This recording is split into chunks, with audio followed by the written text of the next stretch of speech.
Hello दोस्तों, स्वागत है आप सभी का। तो हम 2023 का संपूर्ण करंट अफेयर्स की जो मोस्ट इम्पोर्टेंट क्वेश्चन है 1000 उनको देखने वाले हैं। तो इस वीडियो में आपको 100 क्वेश्चन मिलेंगे। ये इसका पार्ट 1 हो जाएगा, ठीक है। तो पार्ट 1 हम स्टार्ट करने वाले हैं, इसमें 100 क्वेश्चन कंप्लीट करने वाले हैं। तो आप सभी चैनल को सब्सक्राइब कर लीजिए और वीडियो को लाइक कर दीजिए। चलिए दोस्तों, शुरू करते हैं। पहला क्वेश्चन है हमारा, कार्बन लाइट मेट्रो ट्रेवल नामक पहल किसने शुरू की है? तो ये दिल्ली मेट्रो के द्वारा शुरू किया गया है। Delhi metro carbon metro travel नाम से नई योजना शुरू कर रहा है और इसका उद्देश्य लोगों को कार्बन उत्सर्जन के प्रति जागरूक करना है, ताकि हम हर व्यक्ति भारत के शून्य कार्बन उत्सर्जन के लक्ष्य में योगदान दे सके। भारत ने 2070 तक इस लक्ष्य को पाने की समय सीमा तय की है, ठीक है। चलिए अगला क्वेश्चन देखें। हाल ही में महिलाओं के लिए गृह लक्ष्मी योजना शुरू की गई। कहाँ पर? कर्नाटक में की गई है। कर्नाटक की राज्य सरकार ने मैसूर में महिलाओं के लिए एक सामाजिक कल्याण योजना गृह लक्ष्मी योजना शुरू की और इसके तहत एक परिवार की महिला मुखिया को सरकार से 2000 रुपये प्रति माह प्रदान किए जाएंगे, ठीक है। चलिए आगे बढ़ते हैं, अगला क्वेश्चन देखते हैं। भारत के ऐसे पहले स्पेसक्राफ्ट का नाम क्या है जिसने अंतरिक्ष से पहली सेल्फी ली? तो इसका नाम है आदित्य L1, ठीक है। आदित्य L1 ने लैग्रेंज बिंदु यानी कि L1 पहुंचने के रास्ते में सूर्य और चंद्रमा की तस्वीरें खींचकर इसरो को भेजी है, ठीक है। इसने पृथ्वी और चंद्रमा के साथ सेल्फी ली है।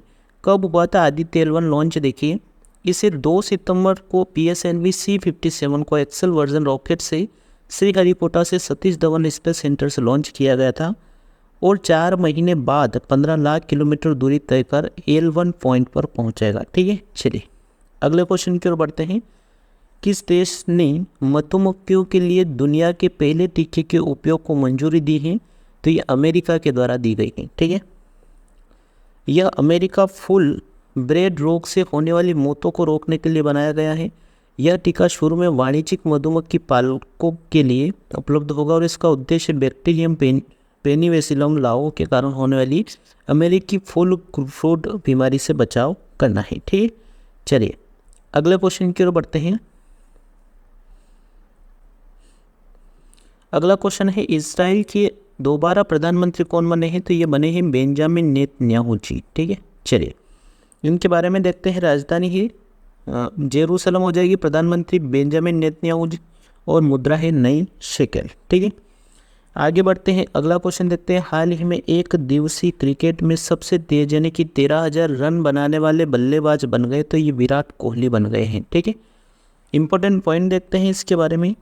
विराट कोहली ने एक दिवसीय क्रिकेट में सबसे तेज यानी कि 13,000 रन बनाए। उन्होंने सचिन तेंदुलकर की 321 पारी का रिकॉर्ड तोड़ा है और विराट कोहली ने सिर्फ 277 पारियों में 13,000 रन बनाए हैं, ठीक है। चलिए अगला क्वेश्चन है, लोकसभा में महिला आरक्षण बिल नारी शक्ति वंदन अधिनियम किसने पेश किया? तो इनके द्वारा किया गया है अर्जुन राम मेघवाल जी के द्वारा, ठीक है। केंद्रीय कानून मंत्री अर्जुन राम मेघवाल जी ने 128वां संविधान संशोधक विधेयक महिला आरक्षण बिल लोकसभा में पेश किया। महिला आरक्षण बिल को नारी शक्ति वंदन अधिनियम नाम दिया गया और इस अधिनियम में लोकसभा राज्यसभा विधानसभाओं में महिलाओं के लिए 33% सीटें आरक्षण का प्रावधान किया गया है, ठीक है। बढ़ते हैं अगले क्वेश्चन की ओर। रेलवे बोर्ड की पहली महिला अध्यक्ष और CEO कौन बनी है? जया वर्मा सिन्हा। इंडियन रेलवेज के बारे में देखते हैं। स्थापना 16 अप्रैल 1853 को हुई। मुख्यालय नई दिल्ली में है और रेलवे मंत्री है अश्विनी वैष्णव जी, ठीक है। चलिए अगला क्वेश्चन देखें। किस देश के महान फुटबॉलर पेले का 82 वर्ष की उम्र में निधन हो गया? तो इनका हुआ है ब्राजील। ब्राज़ील के दिग्गज फुटबॉलर पेले का 82 वर्ष की आयु में निधन हो गया। वह 1958, 1962 और 1970 में 3 बार विश्व कप जीतने वाले एकमात्र खिलाड़ी हैं। 1958 के टूर्नामेंट के बाद उन्हें ओरी यानी कि द किंग उपनाम दिया गया था, ठीक है। चलिए आगे बढ़ते हैं, अगला क्वेश्चन देखते हैं। प्रेस इंफॉर्मेशन ब्यूरो यानी कि PIB के नए प्रमुख कौन बने हैं? तो ये बने हैं मनीष देसाई जी, ठीक है। Manish Desai Indian information service यानी कि IAS अधिकारी हैं। इससे पहले वह सेंट्रल ब्यूरो ऑफ कम्युनिकेशन यानी कि CBC के प्रमुख थे। PIB के बारे में देखते हैं। स्थापना 1919 और दिल्ली में मुख्यालय हो जाएगा इसका, ठीक है। चलिए आगे बढ़ते हैं। हाल ही में Asia Pacific human development report किसके द्वारा जारी की गई? तो ये UNDP के द्वारा जारी की गई है। हाल ही में United Nation Development Programme UNDP ने Asia Pacific human development report जारी की। रिपोर्ट के अनुसार वर्ष 2000 से लेकर वर्ष 2022 के दौरान भारत में प्रति व्यक्ति आय $442 से बढ़कर $2389 हो गई, है ना। और वहीं 2004 से वर्ष 2019 के बीच गरीबी 40% से घटकर 10% पर आ गई। UNDP की स्थापना वर्ष 1965 में संयुक्त राष्ट्र महासभा द्वारा की गई और जनवरी 1966 में इसने सक्रिय रूप से कार्य करना शुरू किया था। UNDP द्वारा जारी सूचकांक ह्यूमन डेवलपमेंट इंडेक्स HID का मुख्यालय है न्यूयॉर्क में, ठीक है। अगले क्वेश्चन की ओर बढ़ते हैं। अटल स्मारक कहाँ बनाया जाएगा? तो ये ग्वालियर में बनाया जाएगा। मध्य प्रदेश के ग्वालियर में प्रधानमंत्री अटल बिहारी वाजपेयी जी का स्मारक बनाया जाएगा। ग्वालियर शहर पूर्व प्रधानमंत्री अटल बिहारी वाजपेयी जी की जन्मस्थली है। मध्य प्रदेश की राजधानी भोपाल राज्यपाल है मंगूभाई सिंह पटेल जी और शिवराज सिंह चौहान जी मुख्यमंत्री हो जाएंगे। आगे बढ़ते हैं, अगला क्वेश्चन देखते हैं। मध्य प्रदेश में पहले सोलर सिटी का उद्घाटन कहाँ किया गया? तो ये किया गया सांची में, ठीक है। PM श्री नरेंद्र मोदी जी ने 2070 तक देश के हर राज्य में एक सोलर सिटी विकसित करने का लक्ष्य रखा है, ठीक है। चलिए बढ़ते हैं अगले क्वेश्चन की ओर। क्वेश्चन हमारा, किस राज्य ने भारत की पहली नीलगिरी तहर परियोजना शुरू की? तो तमिलनाडु की सरकार के द्वारा की गई है। इसका उद्देश्य है राजकीय पशु के मूल आवास को बहाल करना और इसकी आबादी को स्थिर करना। तमिलनाडु सरकार ने नीलगिरी तहर परियोजना की घोषणा की, ठीक है। आगे बढ़ते हैं अगले क्वेश्चन की ओर। दुनिया की सबसे ऊंची नटराज प्रतिमा का अनावरण कहाँ किया गया? तो दिल्ली में किया गया, है ना।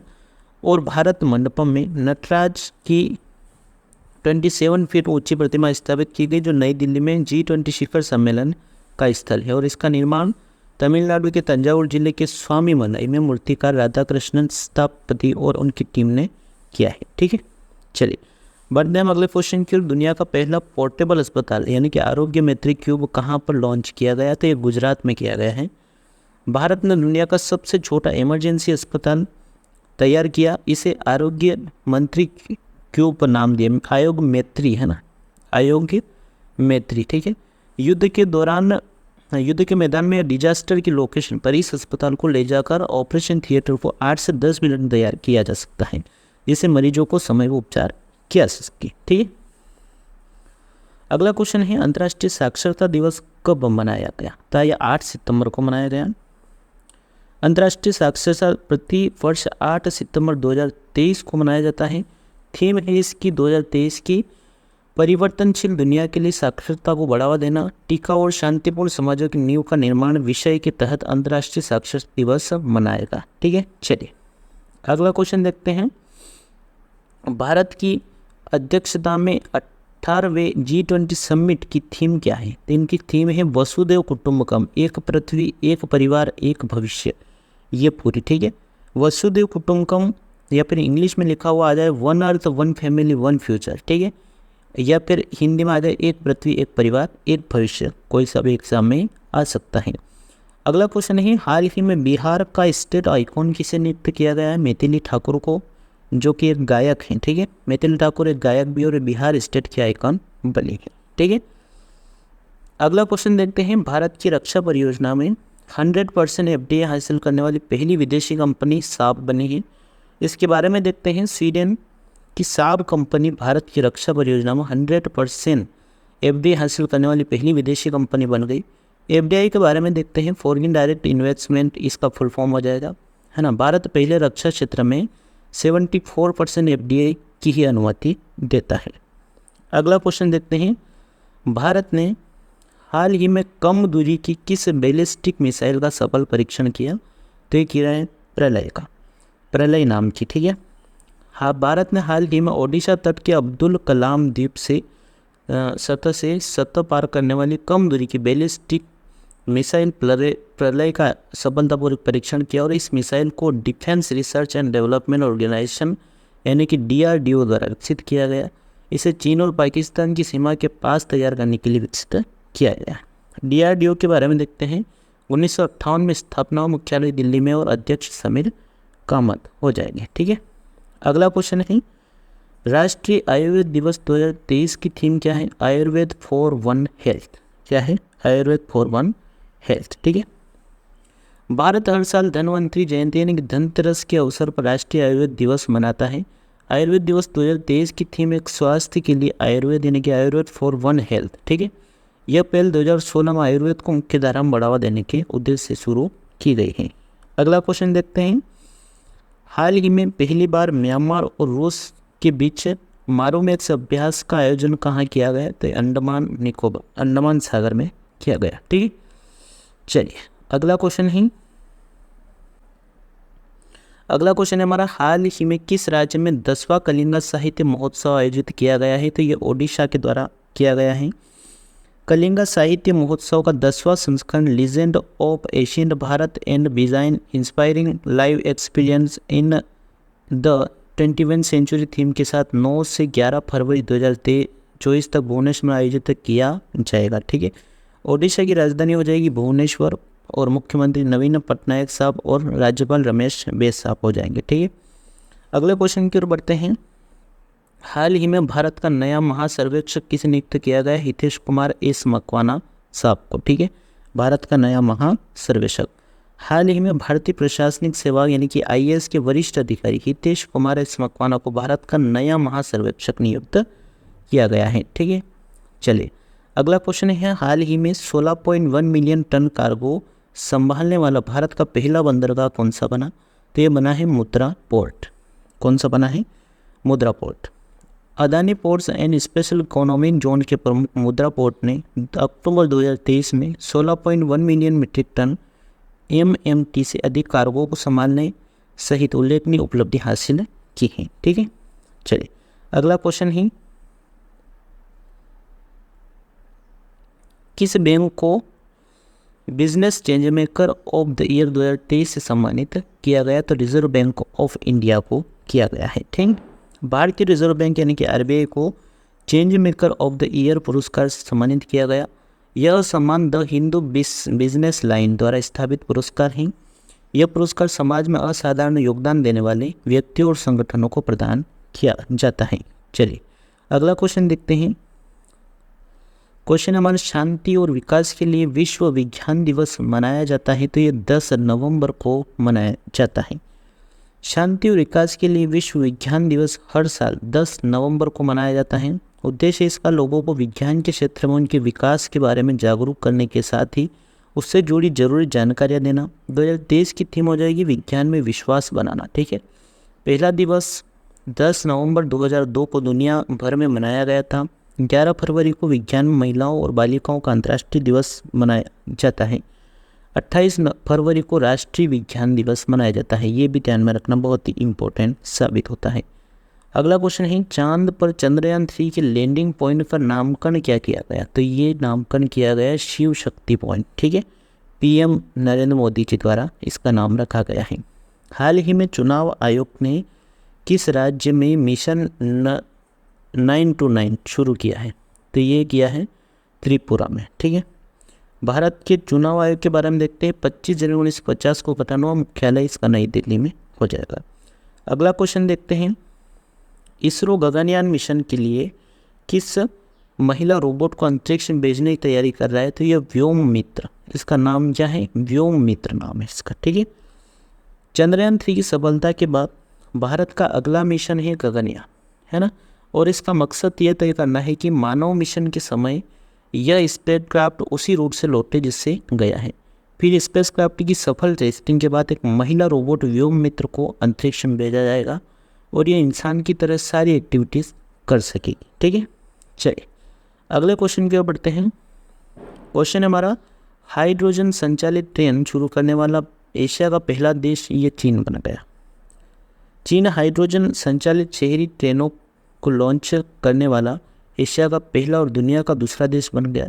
सितंबर 2022 में हाइड्रोजन से चलने वाली ट्रेनों की शुरुआत करने वाला जर्मनी विश्व का पहला देश था। ठीक है, चलिए आगे बढ़ते हैं। अगला क्वेश्चन देखते हैं। हाल ही में दुनिया के सबसे बड़े हॉकी स्टेडियम का उद्घाटन कहाँ पर किया गया, तो ओडिशा में किया गया है। ठीक है, मुख्यमंत्री नवीन पटनायक ने ओडिशा के राउरकेला में दुनिया के सबसे बड़े समर्पित हॉकी स्टेडियम का उद्घाटन किया और इस स्टेडियम में भारत में होने जा रहे पुरुष हॉकी विश्व कप का आयोजन किया जाएगा। अगला क्वेश्चन देखते हैं, किस देश ने पहले कर्नाटक कल्चरल फेस्टिवल की मेजबानी की है, तो ये श्रीलंका के द्वारा की गई है ना। श्रीलंका की राजधानी है कोलंबो, राष्ट्रपति रानिल विक्रमसिंघे, प्रधानमंत्री दिनेश गुणवर्धने और मुद्रा है श्रीलंकन रुपीस। ठीक है, चलिए आगे बढ़ते हैं। अगला क्वेश्चन देखते हैं, भारत का कौन सा राज्य देश का पहला फुल डिजिटल बैंकिंग वाला राज्य बन गया, तो ये केरल बना है। ठीक है, केरल राज्य भारत का पहला पूरी तरह से डिजिटल बैंकिंग वाला राज्य बन गया। केरल भारत का एकमात्र ऐसा राज्य है जिसने इंटरनेट के अधिकार यानी कि द राइट टू इंटरनेट को अपने नागरिकों के फंडामेंटल राइट्स के रूप में घोषित किया है। ठीक है, चलिए आगे बढ़ते हैं अगले क्वेश्चन की ओर। किस राष्ट्रीय उद्यान को पहली महिला फील्ड निर्देशक मिलेगी, तो इसको मिलेगी कांजीरंगा नेशनल पार्क को। ठीक है, अगले क्वेश्चन की ओर बढ़ते हैं।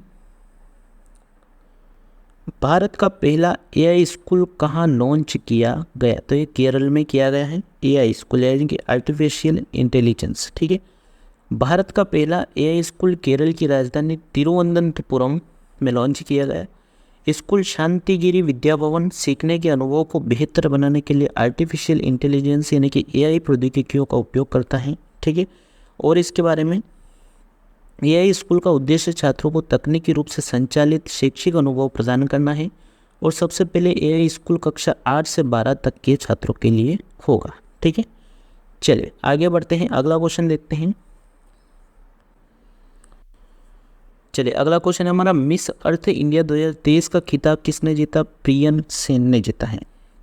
प्रियन सेन वियतनाम में भारत का प्रतिनिधित्व करेगी और मिस अर्थ इंडिया 2023 का कार्यक्रम का आयोजन दिल्ली के जवाहरलाल नेहरू स्टेडियम में हुआ है। ठीक है, चलिए बढ़ते हैं हम अगले क्वेश्चन की ओर। हाल ही में खबरों में देखा गया ऑपरेशन मुस्कान किस शहर में लागू किया गया था, तो ये किया गया मुंबई में।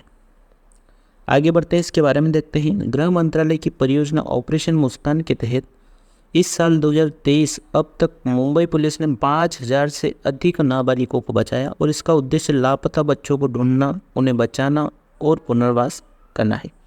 आगे बढ़ते हैं अगले क्वेश्चन की ओर।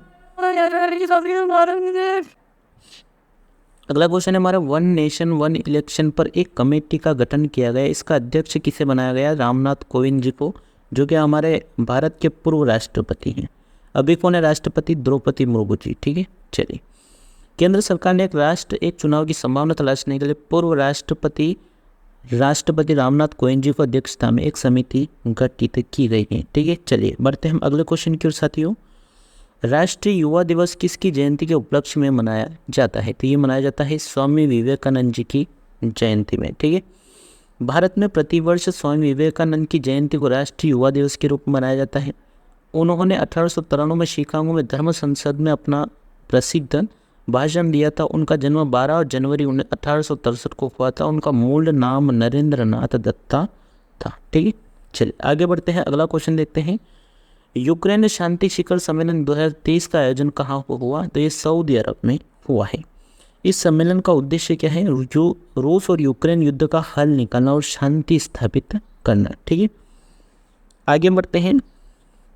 अगला क्वेश्चन है हमारा, केंद्रीय अप्रत्यक्ष कर और सीमा शुल्क बोर्ड के नए अध्यक्ष कौन बने हैं, संजय कुमार अग्रवाल साहब बने हैं। ठीक है, संजय कुमार अग्रवाल यानी कि सीबीआईसी के अध्यक्ष के रूप में विवेक जोहरी की जगह लेंगे। ठीक है, और ये वित्त मंत्रालय के अंतर्गत राजस्व विभाग का एक हिस्सा है। आगे बढ़ते हैं सीबीआईसी के बारे में। Central board of indirect taxes and customs स्थापना 1 जनवरी 1964 को हुई। मुख्यालय नई दिल्ली में स्थित है। आगे बढ़ते हैं, अगला क्वेश्चन देखते हैं। 5G तकनीक लागू करने वाला पहला आकांक्षी जिला विदिशा किस राज्य में स्थित है, तो मध्य प्रदेश में स्थित है। विदिशा मध्य प्रदेश का पहला आकांक्षी जिला है ना, जिसने उद्यमियों द्वारा आपूर्ति की गई इनोवेटिव 5G उपयोग टेक्नोलॉजी को अपनाया है। ठीक है, चलिए अगला क्वेश्चन देखते हैं। किस एयरलाइन कंपनी ने द विस्टा नाम से अपना नया लोगो लॉन्च किया था, एयर इंडिया के द्वारा किया गया है। एयर इंडिया की स्थापना 1932 में, मुख्यालय नई दिल्ली और संस्थापक है जहांगीर रतनजी दादाभाई टाटा और अध्यक्ष है एन चंद्रशेखरन। ठीक है, चलिए आगे बढ़ते हैं, अगला क्वेश्चन देखते हैं। वनडे इंटरनेशनल क्रिकेट में दोहरा शतक लगाने वाले सबसे युवा बल्लेबाज कौन बने हैं? तो ये बने हैं शुभमन गिल। शुभमन वनडे में दोहरा शतक लगाने वाले सबसे कम उम्र के खिलाड़ी बन गए हैं और शुभमन गिल दोहरा शतक लगाने वाले भारत के 5वें बल्लेबाज बने हैं। ठीक है, चलिए आगे बढ़ते हैं, अगला क्वेश्चन देखते हैं। अगला क्वेश्चन हमारा, कहाँ विश्व के सबसे ऊंचे रेलवे ब्रिज पर राष्ट्रीय ध्वज फहराया गया? तो ये जम्मू कश्मीर में फहराया गया। ठीक है, चलिए अगला क्वेश्चन देखते हैं। गणतंत्र दिवस 2024 में किस देश के राष्ट्रपति मुख्य अतिथि के रूप में शामिल होंगे? तो ये अमेरिका के होंगे। अमेरिका के राष्ट्रपति का नाम क्या है? जो बाइडन। ठीक है, प्रधानमंत्री नरेंद्र मोदी ने अमेरिकी राष्ट्रपति जो बाइडन को अगले साल यानी कि 26 जनवरी 2024 व 26 जनवरी 2024 को भारत के गणतंत्र दिवस समारोह मुख्य अतिथि बनने का निमंत्रण दिया है। और इससे पहले 26 जनवरी 2023 के मुख्य अतिथि मिस्र के राष्ट्रपति अब्देल फतह अल सीसी थे। ठीक है, चलिए आगे बढ़ते हैं, अगला क्वेश्चन है। प्रधानमंत्री श्री नरेंद्र मोदी जी ने पुराने संसद भवन को किस नाम से संबोधित किया? तो इसका नाम रखा गया है संविधान सदन। पुराने संसद भवन को संविधान सदन के नाम से पुकारे जाने का सुझाव प्रधानमंत्री जी ने दिया है। नई संसद भवन उद्घाटन प्रधानमंत्री मोदी जी ने किया है। वास्तुकार विमल पटेल जी हो जाएंगे और निर्माण टाटा ग्रुप के द्वारा किया गया है। ठीक है, अगला क्वेश्चन देखते हैं। हाल ही में अभ्यास ऑपरेशन सजग किसके द्वारा आयोजित किया गया? तो भारतीय तट रक्षक बल के द्वारा आयोजित किया गया है। ऑपरेशन सजग तटीय सुरक्षा को बढ़ाने वाले सभी हितधारकों को शामिल करने के लिए संचालित किया गया एक अभ्यास से भारतीय तट रक्षक बल की स्थापना हुई थी 1978 में। मुख्यालय दिल्ली में और अध्यक्ष राकेश पाल जी हो जाएंगे। ठीक है, आगे बढ़ते हैं, अगला क्वेश्चन देखते हैं। यूरोप का सबसे ऊंचा सक्रिय ज्वालामुखी माउंट एटना किस देश में फटा है? तो ये इटली में फटा। ठीक है, एटना ज्वालामुखी इटली के सिसिली के पूर्वी तट में है और इसकी ऊंचाई लगभग 3357 मीटर यानी कि 11,013 है ना फीट है। और ये यूरोप में सबसे ऊंचा सक्रिय ज्वालामुखी, विश्व स्तर पर सबसे सक्रिय ज्वालामुखियों से एक है। अगला क्वेश्चन देखते हैं। देश का पहला ऐसा राज्य जहां के सरकारी अस्पताल में फ्री IVF होगा? तो ये गोवा में होगा। ठीक है, गोवा देश का पहला ऐसा राज्य बन गया है जहां फ्री में IVF ट्रीटमेंट होगा। और मुख्यमंत्री प्रमोद सावंत जी ने सोमवार को गोवा मेडिकल कॉलेज में असिस्टेड रिप्रोडक्टिव टेक्नोलॉजी और IUI फैसिलिटी को लॉन्च कर दिया है।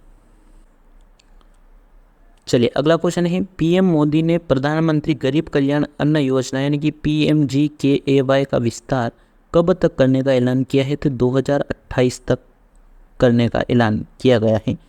PM मोदी ने नवंबर 2023 को छत्तीसगढ़ के दुर्ग में एक सार्वजनिक रैली में ऐलान किया और इस योजना के तहत करीब 81.35 करोड़ गरीबों को 5 किलो गेहूँ और चावल हर महीने दिया जाएगा। यह योजना दिसंबर 2023 के अंत में समाप्त होने वाली थी, जिसे अब बढ़ाने का फैसला लिया गया है। प्रधानमंत्री गरीब कल्याण अन्न योजना की शुरुआत 2020 में हुई थी। उद्देश्य इसका इस योजना के तहत केंद्र गरीबों को प्रति माह 5 किलोग्राम मुफ्त राशन उपलब्ध कराता है। अगले क्वेश्चन की ओर बढ़ते हैं। अंतर्राष्ट्रीय सौर गठबंधन का 95वां यानी कि 95वां सदस्य देश कौन सा बना है? तो ये चिली बना है। ठीक है, चिली बना है और यह बैठक 6 नवंबर 2023 को नई दिल्ली में आयोजित की गई। अंतर्राष्ट्रीय सौर गठबंधन भारत और फ्रांस द्वारा स्थापित किया गया। भारत और फ्रांस ने संयुक्त रूप से 30 नवंबर 2015 को पेरिस फ्रांस में COP21 में अंतर्राष्ट्रीय सौर गठबंधन ISA का शुभारंभ किया है। ठीक है, और ISA एक अंतर सरकारी संगठन जिसका मुख्यालय गुरुग्राम हरियाणा में है। अगला क्वेश्चन है। हाल ही में देश के मुख्य सूचना आयुक्त कौन बने हैं? हीरालाल समारिया जी बने हैं। सूचना आयोग की स्थापना RTI right to information act के तहत 2005 में की गई। मुख्यालय इसका दिल्ली में है। चलिए आगे बढ़ते हैं, अगला क्वेश्चन देखते हैं। हाल ही में राष्ट्रीय कैंसर जागरूकता दिवस कब मनाया गया था? 7 नवंबर को मनाया गया है। राष्ट्रीय कैंसर जागरूकता दिवस 2023 7 नवंबर को मनाया गया। हर साल 7 नवंबर को राष्ट्रीय कैंसर जागरूकता दिवस मनाया जाता है। यह कैंसर के निदान, उपचार और शीघ्र पता लगाने के बारे में जागरूकता को बढ़ा देने के लिए मनाया जाता है। भारत में 2014 से हर साल 7 नवंबर को राष्ट्रीय कैंसर जागरूकता दिवस मनाया जा रहा है और यह 7 नवंबर को वैज्ञानिक मैडम क्यूरी की जयंती के साथ मनाया जाता है। अगला क्वेश्चन देखते हैं। वर्ल्ड फूड इंडिया 2023 के मेगा फूड इवेंट का दूसरा संस्करण कहाँ आयोजित किया हुआ? तो ये नई दिल्ली में आयोजित हुआ है। इसके बारे में देखते हैं। World food India 2023 mega food event के दूसरे संस्करण नवंबर 2023 को नई दिल्ली के प्रगति मैदान में भारत मंडपम में आयोजित हुआ। उद्घाटन प्रधानमंत्री श्री नरेंद्र मोदी जी द्वारा किया गया। इस कार्यक्रम में प्रधानमंत्री ने 1 लाख से अधिक सेल्फ हेल्प ग्रुप यानी कि SHG सदस्यों को प्रारंभिक पूंजी सहायता प्रदान की है। ठीक है, आगे बढ़ते हैं अगले क्वेश्चन की ओर। यूपी की आनंदा डेयरी ने पशुधन सुधार के लिए किस देश की कंपनियों के साथ समझौता किया? तो ब्राज़ील की कंपनी के साथ किया गया है। उत्तर प्रदेश के डेयरी क्षेत्र को बढ़ावा देने के लिए यूपी की आनंदा डेयरी ने ब्राज़ील की कंपनियों के साथ एक समझौता ज्ञापन पर हस्ताक्षर किए। मुख्यमंत्री योगी आदित्यनाथ जी ने भारत में ब्राज़ील के राजदूत केनेथ नोब्रेगा की मौजूदगी में MOU पर हस्ताक्षर किए हैं। अगला क्वेश्चन की ओर बढ़ते हैं। अगला क्वेश्चन है, हाल ही में IQAir के वर्ल्ड एयर इक्वलिटी इंडेक्स में दुनिया का सबसे प्रदूषित शहर कौन सा बना है? तो ये नई दिल्ली बन गया है। इस दुनिया के 10 सबसे प्रदूषित शहरों की लिस्ट जारी हो गई। इस लिस्ट में दिल्ली पहले स्थान पर है। टॉप 5 सबसे प्रदूषित शहरों की लिस्ट में 3 भारतीय शहर हैं। दिल्ली के CM हो जाएंगे अरविंद केजरीवाल साहब। ठीक है, चलिए बढ़ते हैं हम अगले क्वेश्चन की ओर। सैयद मुश्ताक अली ट्रॉफी 2023 का खिताब किस टीम ने जीता है? तो पंजाब के द्वारा जीता गया है।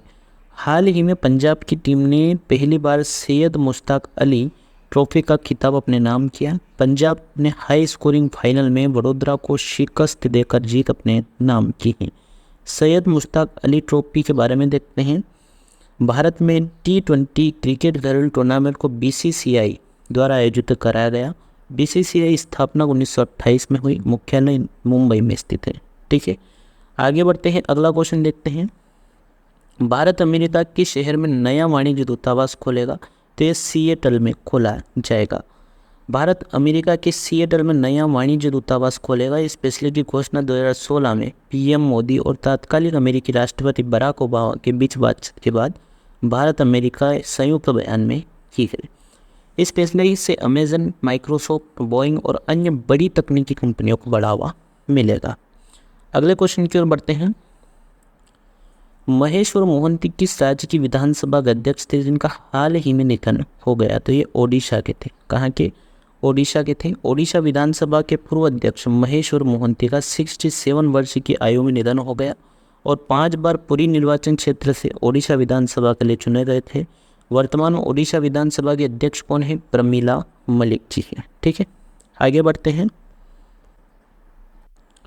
अगला क्वेश्चन है, विश्व रेडियोग्राफी दिवस कब मनाया जाता है? तो ये 8 नवंबर को मनाया गया है। हाल ही में एक्सरे की खोज का सम्मान करने के लिए विश्व रेडियोग्राफी दिवस मनाया जाता है और वर्ष 1895 में प्रोफेसर विलियम कॉनराड रोटजर ने एक्सरे की खोज की थी। इस खोज के लिए उन्हें वर्ष 1901 में फिजिकल का पहला नोबेल पुरस्कार भी दिया गया। 2023 की थीम हो जाएगी मरीज की सुरक्षा का जश्न मनाना या फिर सेलिब्रेटिंग पेशेंट सेफ्टी, ये इंग्लिश में हो जाएगी। आगे बढ़ते हैं अगले क्वेश्चन की ओर। 7वां गंगा उत्सव का आयोजन कहाँ पर किया गया? तो दिल्ली में किया गया है। गंगा उत्सव के 7वें संस्करण का आयोजन नई दिल्ली में राष्ट्रीय स्वच्छ गंगा मिशन द्वारा किया गया। उद्देश्य इसका नदियों के महत्व को लोगों को बताना और नदियों के संरक्षण के प्रति लोगों को जागरूक करना। 4 नवंबर सन 2008 को गंगा को राष्ट्रीय नदी यानी कि नेशनल रिवर घोषित किया गया है। दिल्ली के मुख्यमंत्री हो जाएंगे अरविंद केजरीवाल साहब और विनय कुमार सक्सेना यहाँ के उपराज्यपाल हो जाएंगे। आगे बढ़ते हैं। 7 world local production and forum यानी कि WLPF का आयोजन कहाँ पर किया गया है? तो नीदरलैंड के द्वारा किया गया है।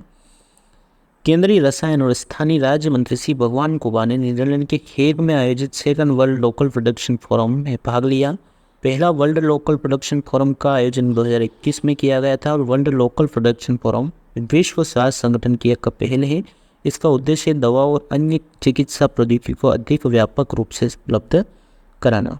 आगे बढ़ते हैं। अगला क्वेश्चन है, सुल्तान जोहर कप 2023 में भारतीय हॉकी टीम ने कौन सा पदक जीता है? कांस्य पदक जीता गया है। सुल्तान जोहर कप एक हॉकी टूर्नामेंट है हाल ही में इस कप का आयोजन मलेशिया में किया गया। यह सुल्तान जोहर कप 11वां संस्करण था इसका, ठीक है। इस कप में कुल 8 टीमों ने भाग लिया। इस गेम में जर्मनी ने गोल्ड मेडल जीता है, ठीक है, और भारतीय हॉकी टीम ने पाकिस्तान को हराकर कांस्य पदक जीता है, ठीक है, यानी कि ब्रॉन्ज मेडल। आगे बढ़ते हैं, अगला क्वेश्चन है, हाल ही में संपन्न हुए 37वें राष्ट्रीय खेलों में कौन सा राज्य टॉप पर रहा? तो ये महाराष्ट्र रहा है, ठीक है। इसके बारे में देखते हैं। 37वें राष्ट्रीय खेल 9 नवंबर को गोवा में संपन्न हुए। समापन समारोह पणजी के श्यामा प्रसाद मुखर्जी इंडोर स्टेडियम में आयोजित किया गया और इस स्पर्धा में महाराष्ट्र शीर्ष पर रहा, जिसने 75 स्वर्ण पदक सहित 220 पदक जीते हैं। सर्विसेज स्पोर्ट्स कंट्रोल बोर्ड 64 स्वर्ण के साथ दूसरे और हरियाणा 58 स्वर्ण के साथ तीसरे स्थान पर रहा। आगे बढ़ते हैं, अगला क्वेश्चन देखते हैं। हाल ही में आईसीसी रैंकिंग में दुनिया के नंबर 1 वनडे बल्लेबाज कौन बने? तो शुभमन गिल बन गए हैं। 18 नवंबर को जारी ताज़ा आईसीसी रैंकिंग में बाबर आजम को बचाकर शुभमन गिल दुनिया के नंबर 1 वनडे बल्लेबाज बन गए। शुभमन गिल 830 रेटिंग अंकों के साथ शीर्ष पर हैं, जबकि बाबर आजम 824 अंकों के साथ दूसरे नंबर पर खिसक गए हैं। आगे देखते हैं, आईसीसी इंटरनेशनल क्रिकेट काउंसिल के बारे में 1909 में इसकी स्थापना हुई, मुख्यालय दुबई में है। आगे बढ़ते हैं, अगला क्वेश्चन देखते हैं। बिहार जाति सर्वेक्षण रिपोर्ट के अनुसार बिहार में कितने परिवार प्रति माह 6000 से कम कमाते हैं? तो 94 लाख है, ठीक है। बिहार विधानसभा में जाति आधारित सर्वेक्षण रिपोर्ट का सामाजिक, आर्थिक और शैक्षणिक डेटा पेश किया गया और संसदीय कार्य विभाग के मंत्री विजय कुमार चौधरी ने डेटा पेश किया है। आगे बढ़ते हैं, अगला क्वेश्चन देखते हैं। हाल ही में केरल ज्योति पुरस्कार 2023 से किसे सम्मानित किया गया? तो टी पद्मनाभन को किया गया है। प्रसिद्ध लेखक टी पद्मनाभन को केरल ज्योति पुरस्कार 2023 से सम्मानित किया गया। राज्य के सर्वोच्च नागरिक सम्मान पद्मनाभन को मलयालम साहित्य में उनके असाधारण योगदान के लिए प्रदान किया गया है, ठीक है। अगला क्वेश्चन देखते हैं। हाल ही में भारतीय तटरक्षक बल के किस जहाज को सेवा मुक्त कर दिया गया है? तो संग्राम नाम है इसका। इस जहाज को 14 फरवरी सन 1996 को भारत के तत्कालीन प्रधानमंत्री पीवी नरसिम्हा राव द्वारा गोवा में कमीशन किया गया था और यह कमांडर कोस्ट गार्ड क्षेत्र की परिचालन कमान के तहत मुंबई में स्थित था। भारतीय तटरक्षक जहाज संग्राम को गोवा के मोरगुआ पोर्ट अथॉरिटी जेटी में आयोजित एक पारंपरिक सशस्त्र बल समारोह में पूरे सम्मान के साथ सेवा मुक्त कर दिया है। भारतीय तटरक्षक बल स्थापना 1977, मुख्यालय दिल्ली और अध्यक्ष राकेश पाल जी हो जाएगा। आगे बढ़ते हैं, अगला क्वेश्चन है। एंटोनियो कोस्टा किस देश के प्रधानमंत्री थे जिन्होंने अपने पद से इस्तीफा दे दिया? तो ये थे पुर्तगाल के। कहाँ के? पुर्तगाल के। भ्रष्टाचार के आरोपी पुर्तगाल प्रधानमंत्री एंटोनियो कोस्टा ने राष्ट्रपति को अपना इस्तीफा सौंप दिया। पुर्तगाल यूरोप में स्थित देश है और राजधानी लिस्बन है और मुद्रा यूरो हो जाएगी। आगे बढ़ते हैं अगले क्वेश्चन की ओर। अगला क्वेश्चन है हमारा, नवंबर 2023 में अमेरिका और भारत के बीच 2+2 वार्ता कहाँ आयोजित तो होगी? तो ये नई दिल्ली में आयोजित होने वाली है। अमेरिकी विदेश मंत्री एंटनी ब्लिंकन और अमेरिकी रक्षा सचिव लॉयन ऑस्टिन 2+2 बैठक के लिए अगले सप्ताह नई दिल्ली में आएंगे। यह बैठक विदेश मंत्री एस जयशंकर और रक्षा मंत्री राजनाथ सिंह जी के साथ होगी। 2+2 बैठक क्या होती है कि 2+2 बैठक रणनीतिक और सुरक्षा मुद्दों पर भारत और उसके सहयोगियों के विदेश और रक्षा मंत्री की बैठक का एक फॉर्मेट है।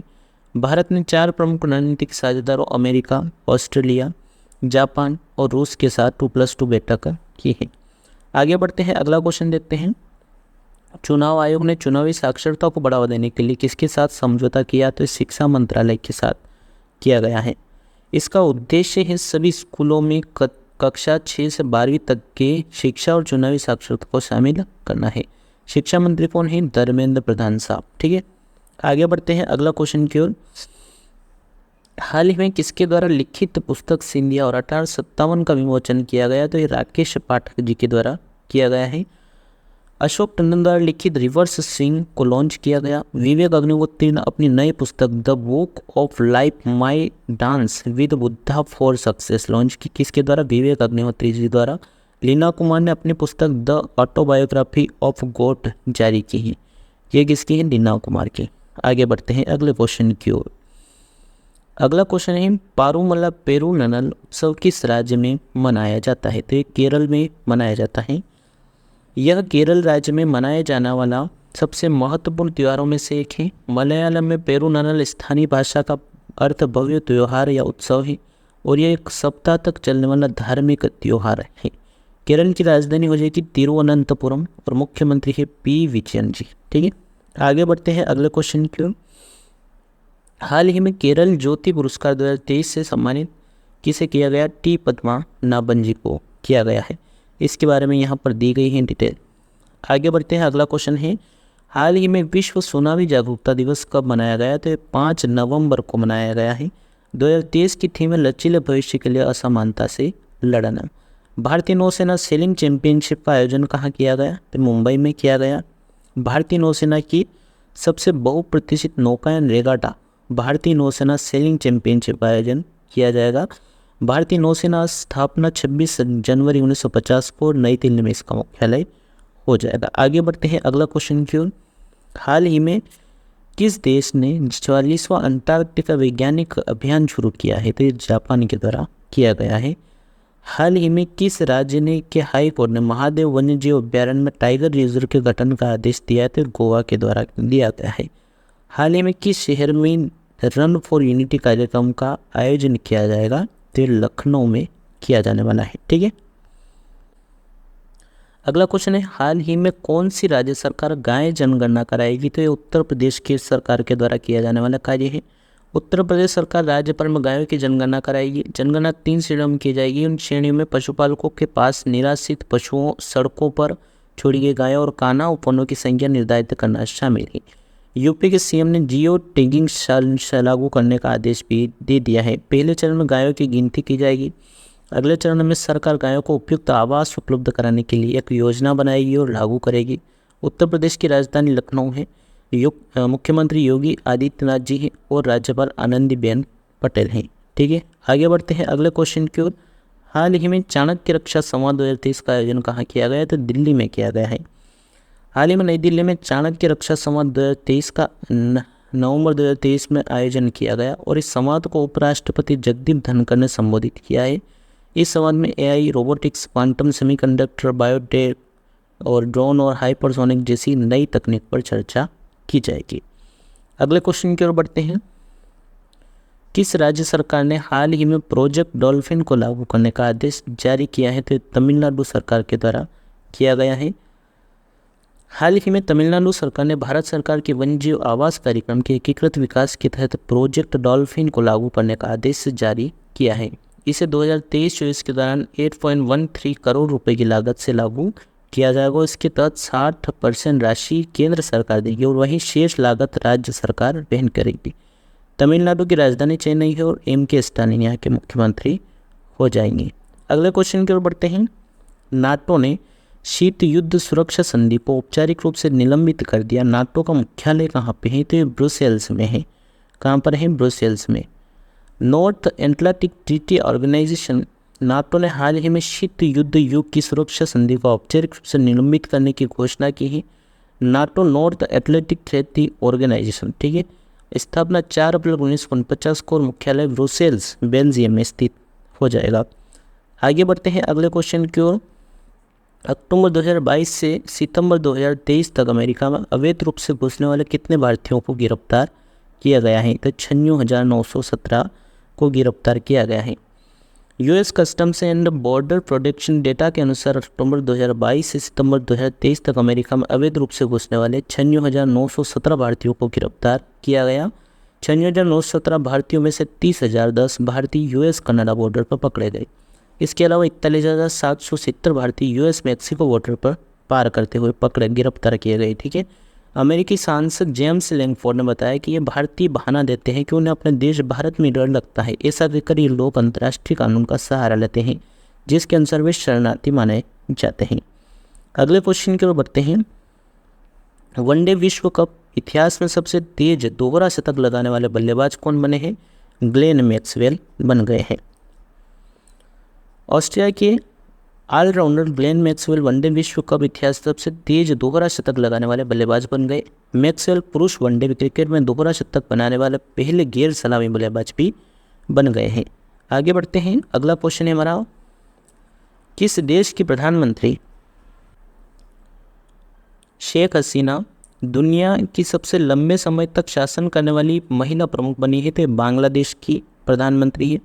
शेख हसीना दुनिया की सबसे लंबे समय तक शासन करने वाली महिला प्रमुख। टाइम ने अपनी हालिया कवर स्टोरी में बांग्लादेश की प्रधानमंत्री शेख हसीना को चित्रित किया है, जो 76 वर्ष की आयु में बांग्लादेश के इतिहास में सबसे लंबे समय तक शासन करने वाली महिला प्रमुख बन गई हैं। बांग्लादेश की राजधानी हो जाएगी ढाका। मुद्रा टका, राष्ट्रपति शाहाबुद्दीन चुप्पू और प्रधानमंत्री है शेख हसीना।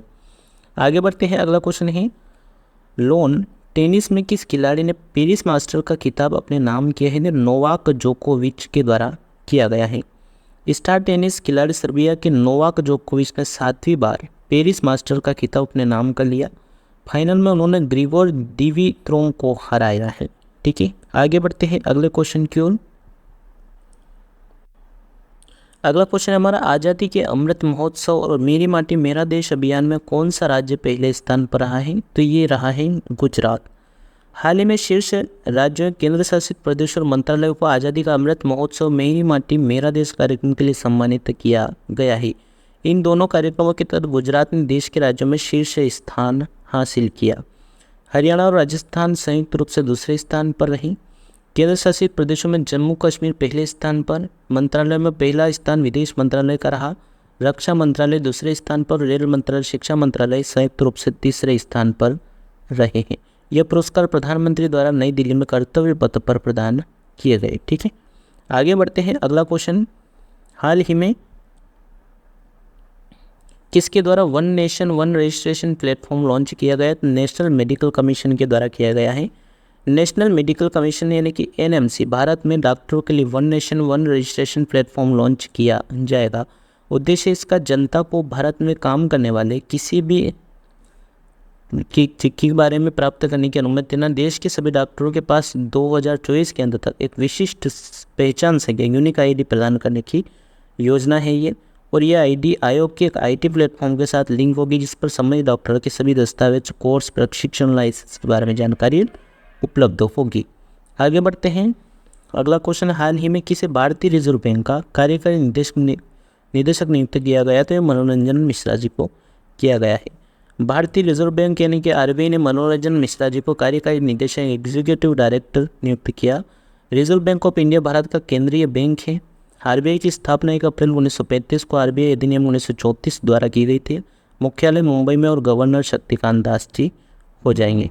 आगे बढ़ते हैं, अगला क्वेश्चन है, हाल ही में अंतर्राष्ट्रीय बायोस्फीयर रिजर्व दिवस कब मनाया गया? तो 3 नवंबर को मनाया गया है।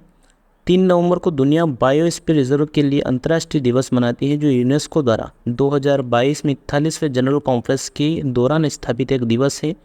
बायोस्फीयर रिजर्व की विशेषता यह है कि इसमें संरक्षण न केवल संरक्षित क्षेत्र की वनस्पति और जीवों के लिए उपलब्ध कराता है, बल्कि इन क्षेत्रों में रहने वाले मानव समुदायों को संरक्षण प्रदान किया जाता है। भारत का पहला बायोस्फीयर रिजर्व कौन सा था? नीलगिरी। भारत में सबसे बड़ा बायोस्फीयर रिजर्व कौन सा है? कच्छ की खाड़ी। भारत का सबसे छोटा बायोस्फीयर रिजर्व कौन सा है? डिब्रू सैखोवा। किस देशों में बायोस्फीयर रिजर्व की संख्या अधिक है? स्पेन, रूस और मैक्सिको में है। आगे बढ़ते हैं, अगला क्वेश्चन है, हाल ही में किसी change maker of the year award 2023 से सम्मानित किया गया? तो आरबीआई को किया गया है।